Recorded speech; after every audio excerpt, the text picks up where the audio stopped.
नावेशी को आपसे बात शुरू करूंगा। मेरे ख्याल से 1-2 दिन में मुख्यमंत्री और अखिलेश यादव जी दोनों की जनसभाएं वहां शुरू हो जाएंगी मिल्कीपुर में। आज वो भी अपने पारिवारिक काम से निवृत्त हो जाएंगे, हो गए अखिलेश जी भी, जो उनके यहाँ उनके चाचा का देहावसान हुआ था। और लेकिन एक मेरे मन में एक सवाल है जो मैंने इसमें भी दिखाया, इस पैकेज में भी। घोसी से मिल्कीपुर की तुलना अगर करके देखें, चूंकि महत्व दोनों वैसा ही है, मिल्कीपुर का भी जैसा घोसी का था। घोसी में 15 दिन शिवपाल यादव वहां कैंप किए थे, घर घर गली गली मोहल्ला मोहल्ला खुद गए थे, पांव पांव। मिल्कीपुर में क्या सारा दारोमदार अवधेश प्रसाद पर ही छोड़ दिया जाएगा? एक। और दूसरा प्रश्न ये कि योगी जी के बाद भाजपा की शिविर से ऐसा कौन हो सकता है जिसको हम ये कहें कि ये इलेक्शन इंचार्ज होंगे, ये इलेक्शन मैनेजमेंट को वहां देखेंगे? क्योंकि सब लोग आए, मंच पर आए, बात की, अपना चले गए, वो एक ढंग का, दूसरे ढंग का कैंपेन होता है। और एक होता है इलेक्शन मैनेजमेंट, जो वहां टिक के करना होता है किसी बड़े चेहरे को। नावेशी को जी देखिए, इलेक्शन मैनेजमेंट में भारतीय जनता पार्टी का कोई सानी नहीं है, ये तो विपक्ष भी स्वीकार करता है। और इस बात में कोई शक नहीं है कि मिल्कीपुर में भारतीय जनता पार्टी बहुत बारीकी से, बहुत महीन तरीके से ग्राउंड पे काम कर रही है। और कुछ काम नजर नहीं आ रहा है, लेकिन कुछ बिना नजर आए हुए भी काम हो रहा है, इस बात का लोगों को अंदाजा है। दूसरी बात, ये चुनाव बड़ा दिलचस्प है। ये एनडीए और इंडिया का चुनाव कतई नहीं है, ये समाजवादी पार्टी और बीजेपी का भी चुनाव नहीं है। ये अखिलेश यादव और योगी आदित्यनाथ के चेहरे का भी चुनाव नहीं है, ये धर्म और जाति का चुनाव है। यहां भारतीय जनता पार्टी को पिछड़ों और दलितों को हिंदू करना है, उनके अंदर हिंदुत्व की भावना पैदा करना है, उनके अंदर राम भक्ति का असर कितना दिखाते हैं ये भी देखना है। कई पॉइंट ऐसे हैं जो भारतीय जनता पार्टी के लिए बड़े प्लस हैं और कई माइनस हैं। मुझे प्लस ये लगता है कि जाहिर सी बात है कि ये जिस तरीके से महाकुंभ चल रहा है, उससे हिंदुत्व की वेव पूरे देश दुनिया में है। एक बहुत बड़ा आयोजन है, आध्यात्मिक और सांस्कृतिक अनुष्ठान है, जिससे पूरे देश दुनिया का सनातनी जुड़ रहा है भावनात्मक रूप से, एक क्राउड वैल्यू का। और अयोध्या उससे बहुत दूर नहीं है। दूसरा, अयोध्या में 1 वर्ष हो गया, उसकी खुशी है, लोगों में भावनात्मक रूप से इस बात को उपलब्धि मानना, उसी बीच में ये चुनाव हो रहा है। तीसरी चीज ये कि जैसा कि उपचुनाव सरकार का होता है, उसका अपना तंत्र होता है, उसके पास पावर होता है, और वोटर भी ये सोचता है कि भाई ये उपचुनाव है, जिसकी सरकार है उसको वोट दो। ये सारी चीजें भारतीय जनता पार्टी के पक्ष में जाने के बाद भी 2-3 माइनस पॉइंट मुझे नजर आ रहे हैं। एक तो ये कि जो कैंडिडेट जिसको हम सब मान के चल रहे थे, उनको टिकट नहीं दिया गया। दूसरी सबसे खतरनाक बात ये लग रही है कि जब कोई रिजर्व सीट होती है जहां पर दलितवाद हो जाता है, जहां दलितों का तुष्टीकरण नजर आने लगता है भारतीय जनता पार्टी का, तो भाजपा का कोर वोटर कहीं ना कहीं कुछ साइडलाइन हो जाता है। उसके अंदर वो जोश भाजपा को जिताने का नहीं होता है। और मुझे लग रहा है मिल्कीपुर में यही हो रहा है। पासी, दलित, पिछड़ा, उस पर ज्यादा कंसंट्रेशन हो रहा है। ये बात अपर कास्ट को नाराज कर सकती है। दूसरा, समाजवादी पार्टी के कई कमजोर पहलू हैं। एक तो ये कि इंडिया गठबंधन का जो एक ऑरा था कि इंडिया गठबंधन सब मिलजुल के हरा देंगे, भाजपा को खत्म कर देंगे, वो लगभग टूट गया है। और वो सिंगल जो एक उम्मीदें थी इंडिया गठबंधन से भाजपा विरोधी वोटर में, वो उम्मीदें टूट गई हैं। दूसरी चीज ये कि तमाम उन पर आरोप लग चुके हैं। तीसरी चीज ये कि वो दलित है, ठीक है, अच्छी बात है, जीते, बड़ी उपलब्धि है, लेकिन उनकी परफॉर्मेंस क्या है? वो कितने सवाल उठाते हैं और कितना सवाल कनेक्ट होता है जनता और दलित समाज में?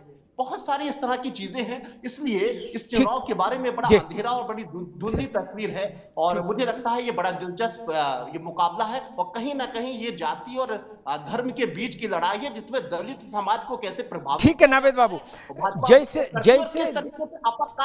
नाराज नहीं होता है, ये भाजपा का चैलेंज। जैसे आकाश से कोहरा हटता जाएगा, वैसे वैसे मिल्कीपुर से भी धुंध हटती जाएगी, सब साफ नजर आएगा। थोड़ा सूर्य में ताप आने दीजिए। नावेद भाई ने एक बात कही कि उपचुनाव होता है, सरकार का अपना तंत्र होता है। मैं इस बात से यूपी के संदर्भों में कतई सहमत नहीं, और मेरी बात को अखिलेश जी को भी स्वीकार करना चाहिए खुले मन से। वो जो आजकल जो कह रहे हैं, मैं वो उस बात पर ज़्यादा तवज्जो नहीं दे रहा है, उनको इस बात को स्वीकार करना चाहिए।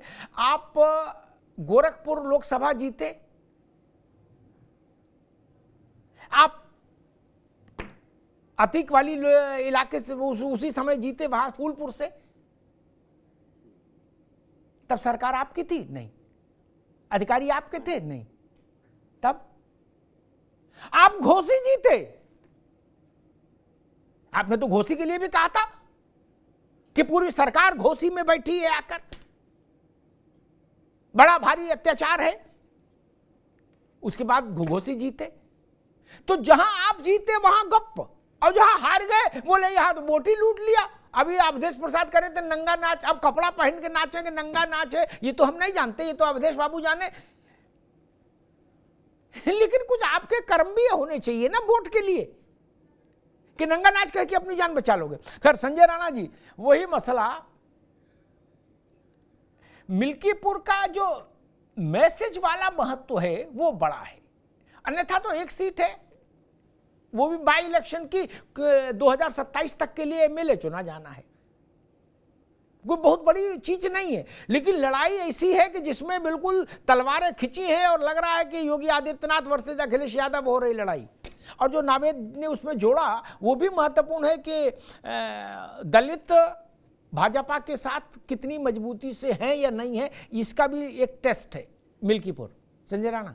Good evening Amitabh ji, good evening to fellow panelist. देखिए ऐसा है कि मिल्कीपुर हो या उपचुनाव, कोई भी उपचुनाव होता है उसका ज्यादा महत्व नहीं होता, लेकिन ये उपचुनाव समाजवादियों के लिए बहुत ज्यादा महत्वपूर्ण है। क्योंकि आपने देखा होगा कि कहीं ना कहीं अवधेश प्रसाद जी को प्रोजेक्ट किया गया कि अयोध्या नरेश, तो जो प्रोजेक्शन था अयोध्या नरेश उन्हीं की सीट है, और अगर वो सीट हार जाते हैं तो नरेश तो कहीं के रहेंगे नहीं, तो समस्या उनके लिए भी है। जहां तक बात हो रही थी स्ट्रेटजी प्लानिंग के लिए, देखिए आप बार बार ये बोला जाता है जातिगरण समीकरण, देखिए 4,79,000 वो वोटर है, उसमें से 1,27,000 वोटर ही शेड्यूल कास्ट में आते हैं, बाकी अन्य है, मुसलमान है तकरीबन 10%, और बाकी जाति के लोग हैं।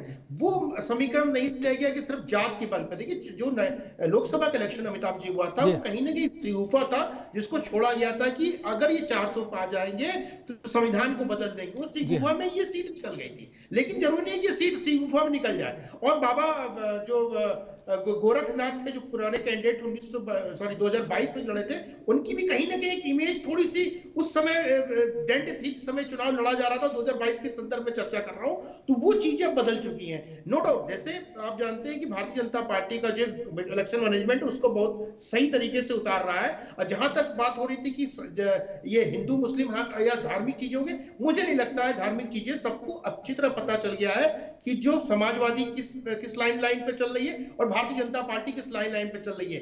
जो कहीं ना कहीं जो दलित वोट था, जो छटका था, किसी कारणवश छटका था, वो वापस आने की बीजेपी उसको जोड़ने की कोशिश करेगी, नंबर 1। नंबर 2 ये बहुत महत्वपूर्ण हो जाता है कि जो 2022 का इलेक्शन हो या 2024 का इलेक्शन में जो अवधेश प्रसाद जी की जो कार्य प्रणाली है, उन्होंने कैसे काम किया है और जनता की सेवा कैसे की है, इसकी परीक्षा बहुत बड़ी होने वाली है कि इस पे जनता वोट करेगी। क्या ये नरेश वाकई नरेश बनने लायक है जो कहा जा रहा है, या प्रोजेक्ट किया जा रहा है, या ऐसे ही सिगुफा है, या एक चेहरा बना के मोहरा बना के इसको रखा गया? तो इनकी बातों से आपने देखा होगा, अवधेश जी की बातों से कहीं ना कहीं दिख रहा है कि इनके हाथ से कुछ चीजें निकलती जा रही हैं। लेकिन हाँ, इसको लिटमस टेस्ट ना बोला जाए, इसको 27 से भी ना जोड़ा जाए, क्योंकि 27 का वो नहीं है। लेकिन हाँ, हर चुनाव, हर इलेक्शन भारतीय जनता पार्टी पुरजोर तरीके से लड़ती, मुझे ऐसा लगता है। और ये अखिलेश यादव जी भी पुरजोर तरीके से लड़ते हैं, अगर ये अवधेश प्रसाद को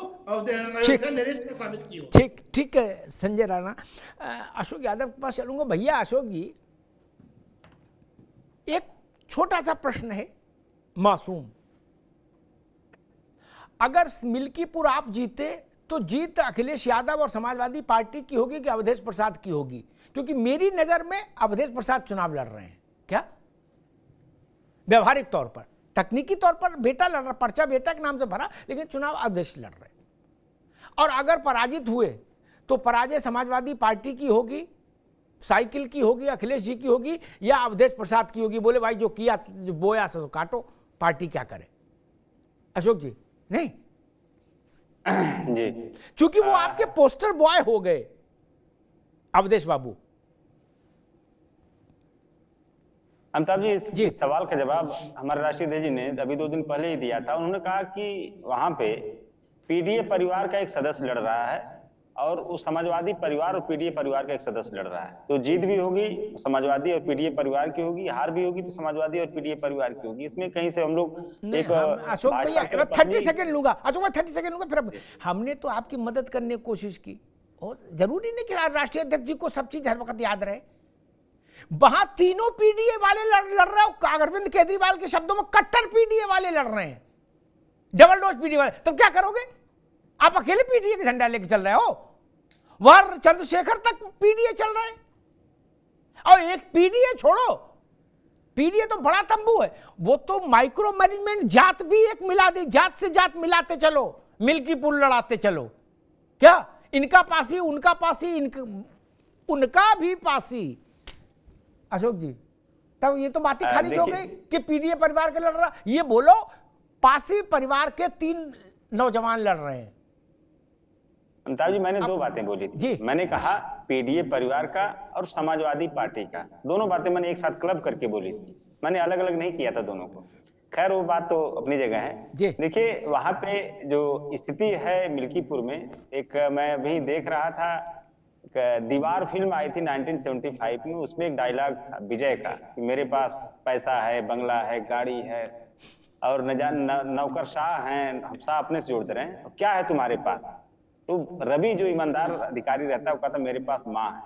तो यहाँ पे तो हमारे पास जनता है, हमारे पास न तो एडमिनिस्ट्रेशन है, न तो अपरंपार पैसा है, न तो पुलिस का पिस्टल है, न तो पुलिस है, हमारे पास तो कुछ नहीं है। हमारे पास हम लोग निहत्थे हैं, हम लोग जनता के साथ हैं। निहत्थे कैसे हो गए भैया? जो आपके पास लाइसेंसी है वो कहाँ गई? आशीर्वाद से हम लोग जीतेंगे। अच्छा, जो लाइसेंसी असला वो कहाँ गया? निहत्थे कैसे हो गए महाराज? ऐसा ना बोलो, आप तो पूरे बेइज्जती कर दोगे पार्टी की।